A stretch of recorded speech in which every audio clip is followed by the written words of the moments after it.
So similar topic to Amanda. It's obviously a very relevant topic. And when I was thinking about, thank you, what I wanted to speak to you all about today, what first came to my mind was imposter syndrome.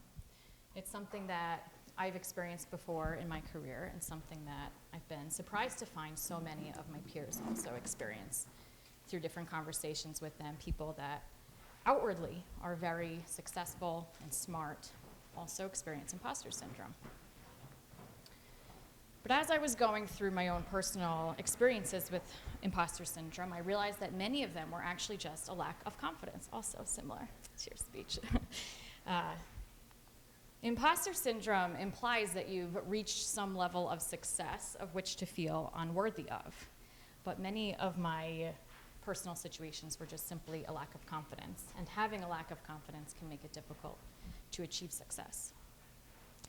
One of the personal situations that I thought about was when I first applied to work at Google. This was many years ago. And I don't know. Did it play? Okay, we can get back there. So I applied for Google, and I opened up the browser, I uploaded my resume, and I started filling out this questionnaire that they had at the end. And I got to this part where it asked me to list all the publications I've authored. And I felt really foolish. I have never written any books. I've never written any articles. There was like space for like 5 entries. And I closed out of the browser. I was like, I'm being silly. Like, these are the people who apply and get jobs at Google, not me. Now, luckily, my application went through just by uploading my resume. And that was the start of an 8-year career at Google. And I nearly didn't get to experience that because of the doubt that I felt. So reach for opportunities and believe in yourself, because these opportunities may be more attainable than you actually think. So let's say you take my advice and you're reaching for more opportunities. Now you might experience yourself in many interview processes. And confidence can also come into play in the interview process. Interviewing is subjective, at least to some degree. If you're in an interview and you are appearing timid and unsure of yourself, and I'm the interviewer, I'm going to start to feel unsure of you. I might go back and write my feedback that says, well, the candidate answered all the questions, but I don't know, they didn't really seem to know what they were talking about. I'm not so sure. On the other side of the spectrum, the candidate might do great and be confident, and I might go back and fill out my feedback that says something like, well, the candidate didn't quite answer all of my questions, but they really seemed to know what they were talking about. I might be able to learn something from this person. I have got a good feeling about them. Maybe we should hire them.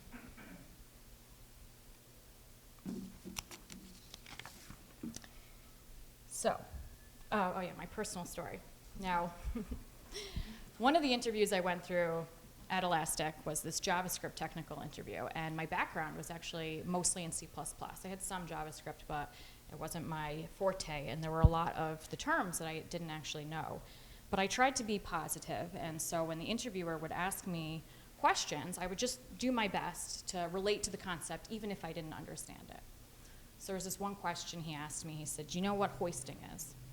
And for any JavaScript experts in the room, don't judge me for not knowing this, but I didn't know it. And I said, he explained it to me. And I said, well, there's this similar concept in C++, and it works like this. And the interview went on, and it wasn't my best interview, but it worked out. And at the end, I looked up the terms I didn't understand, and I realized I was completely wrong in my relation to the C++ concept. Totally wrong. But my interviewer had no idea, because I said it confidently. Now, I'm not trying to encourage you to BS your way through interviews. It can backfire really quickly if they're more familiar with what you're talking about. But I do say it just as an example to show you that confidence can really come into play in the interview process. So, you're reaching for new opportunities. You're nailing the interviews. And now maybe you have a new job. Confidence can also come into play in the workforce and how successful you are at your job. This is also where imposter syndrome starts to come into play. Maybe you BS'd your way through the interview, and now you're worried they're going to find out. We recently hired a new engineer a few months ago. And in her first week on the job, she set up a meeting with me to go over some questions she had. And I was trying to explain the answers. I started giving her this high-level architectural overview of our code. And I only got a few sentences in when she stopped me. And she said, "Back up, you lost me, I don't understand." So I said, "Oh, okay." Went back to the beginning, started again. We got a little farther. She'd say, I don't understand. So we kept going like this a few times until we hit a point where she's like, "Okay, I've gathered enough information for the day, thank you. I'll get back to you when I have more questions." It took a lot of confidence on her part to admit that she did not understand, especially her first week on the job into the tech lead of the project. Many people at this point would start to experience imposter syndrome and to be like, well, I got the job.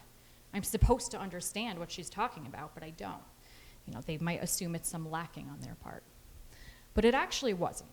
In this case, what I realized when I was having this conversation with this engineer is that I was using all this esoteric terminology that was only specific to my small domain, and no new hire would have understood what I was talking about.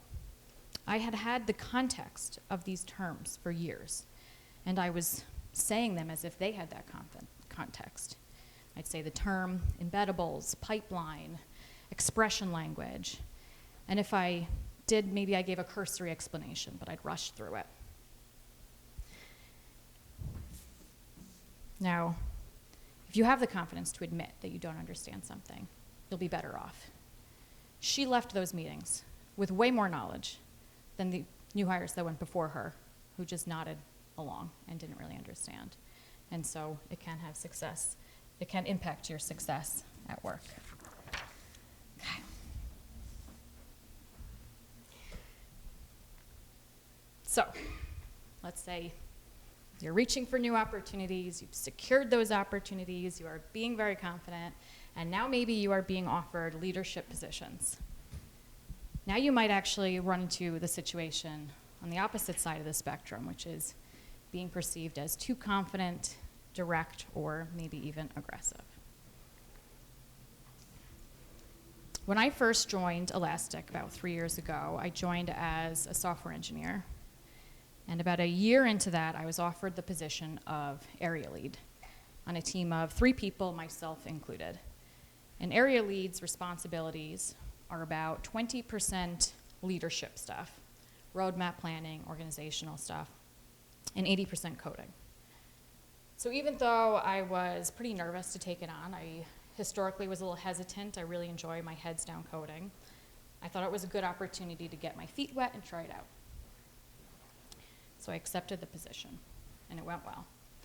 And about a year later, I was offered another position of tech lead in charge of about 30 engineers. And this was a big leap. Tech leads are supposed to write code, but will rarely have time for it. I found myself in a lot of new situations that I didn't have the skill sets, or they were a little rusty. Communicating direction that other people might not agree with. It was a much different feeling to be an engineer and go to your tech lead and say, I really think something should be a certain way, than to be the tech lead and to have to say, I think something should be a certain way to 30 people and try to convince them to go that way when it's unlikely that you're going to get unanimous agreement.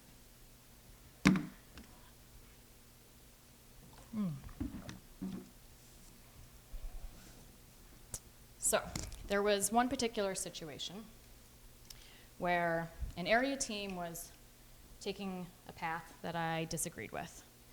They wanted path A, I wanted path B. So I drew up all these discussion points, and I said, these are the pros and cons, and I really think you should do path B. What do you think? Well, I didn't get much response back, and about a week later, I heard that the team was still gearing towards path A. So I was kind of frustrated, and I wasn't really sure what to do. There was another director there that had also voiced concerns about path A. So I asked him for advice. I said, listen, I'm really trying to push the team to do path B, but they're not being very receptive. Do you have any advice for me? And he said, at the end of the day, it is your responsibility for that decision. If you cannot defend that decision, you have every right to pull rank and tell them how it should be. I said, all right, this greatly clarifies my role, my responsibilities. Thank you. It's like, I know what I'm going to do.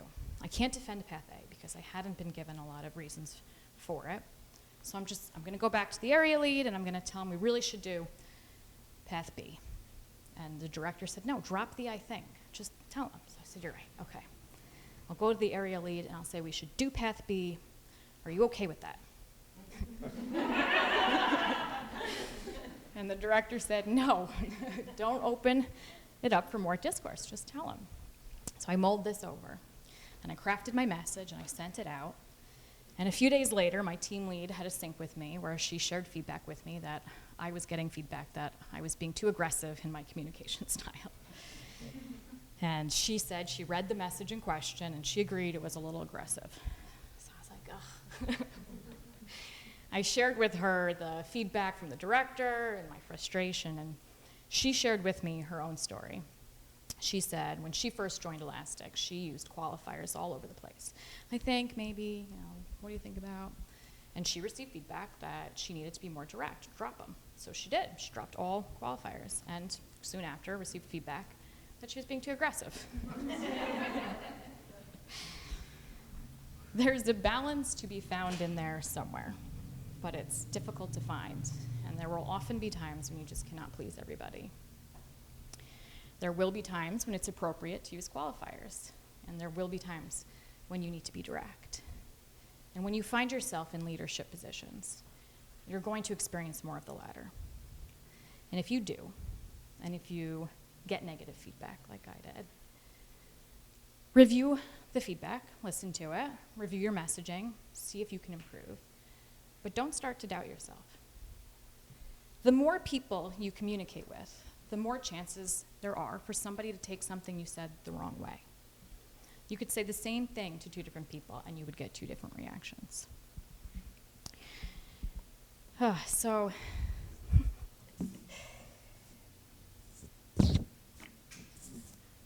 sometimes there is no easy answer. Now, I share these stories with you because I want you to know that when you experience your own trials, I don't want you to jump to the conclusion that it is some lack on your own part, but just that this is something that everybody experiences. And I hope that you continue to believe in yourself and have confidence. Thank you.